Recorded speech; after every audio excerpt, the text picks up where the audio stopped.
గుంటూరు రంగానే శంకర్ విలాస్ మీకు గుర్తుంటుంది. ఉందా? మీకు గుర్తుందా? శంకర్ విలాస్ సెంటర్ అని ఒకటి ఉంది. అక్కడ శంకర్ విలాస్ హోటల్ ఉండేది. ఎప్పుడో వాళ్ళ పూర్వీకులు పెట్టారు. రంగనాయకమ్మ అని ఆ హోటల్ ఆవిడ రన్ చేస్తుంది. ఆవిడ చేసిన పనేంటి?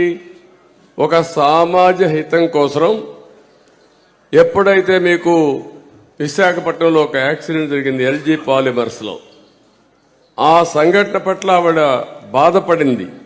సమాజం ఏంటి మారుగా అయిపోతుంది, మంది చనిపోయారని. దానిపైన ఆవిడ చేసిన పెద్ద నేరం ఏంటంటే ఒక ట్వీట్ పెట్టింది. ట్విట్టర్లో ఒక మెసేజ్ పెట్టింది, దాన్ని ఖండిస్తూ కన్సర్న్ చూపించింది. అది మహా నేరమైపోయి ఆ మహిళకి శాపంగా మారిపోయింది. ఆవిడ్ని అక్కడి నుంచి వేధించారు.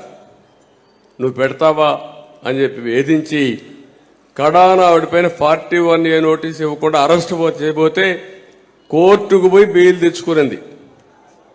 అక్కడి నుంచి మళ్లీ వేధించారు.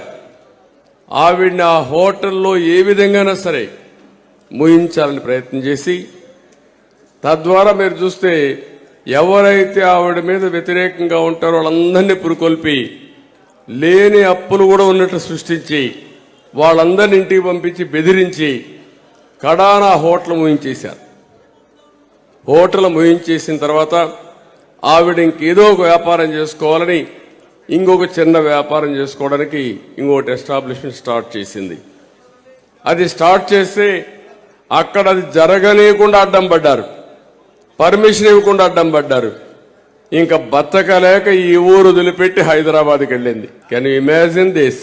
ఒక్కసారి మీరు ఆలోచిస్తే ఎంత బాధేస్తుందంటే, ఈ రాష్ట్రంలో ఒక సాధారణమైన వ్యక్తులు బతికే పరిస్థితిలో ఉన్నారా అని అడుగుతున్నా.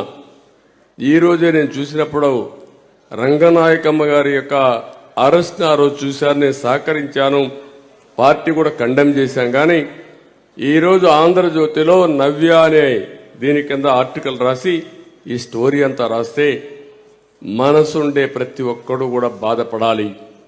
ఇలాంటి సెమీ క్రిస్మస్ లో మనం మెసేజ్ చదువుకోవడం కాదు, సమాజం ఏమైపోతుందో దాన్ని కరెక్ట్ చేయడానికి ప్రతి ఒక్క రెవరెండ్ గాని, ఫాదర్ గాని, పాస్టర్ గాని ప్రతి ఒక్కరు కూడా అన్ని మతాల వాళ్ళు కూడా ఆలోచించాల్సిన సమయం అని చెప్పిన బాధ.